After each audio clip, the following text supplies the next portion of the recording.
And I think what we've been having is too much of a North Atlantic-centric discussion. And this is something that's come up at some of our other events recently. There's been a lot of changes on this side of the Atlantic in not the West, but the Western Hemisphere.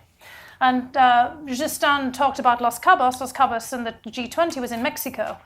And there's an awful lot now of discussion in Europe as well about a broader Atlanticism. You're getting this coming out of Italy and of Spain and out of Portugal, all of whom have some interests on this side of the Atlantic, but further south of the border, south of Texas, going down into Mexico, large Italian populations all over Latin and South America, as well as obviously the linkages with Spain and with Portugal.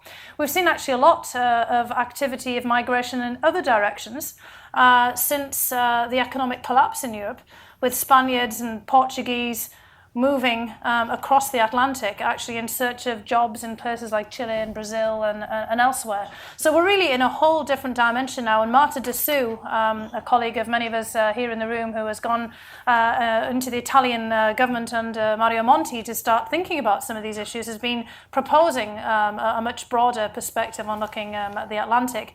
And obviously with changes in the North American energy sphere with shale gas and tight oil, we always seem to forget north of the United States, Canada as well, which is also looking in multiple different directions. So I think you're right that we need a new discussion here, and we need to broaden our perspective from our narrow focus on ourselves in the United States and think about the Americas, the Western Hemisphere, and the Atlantic in a much more broader fashion.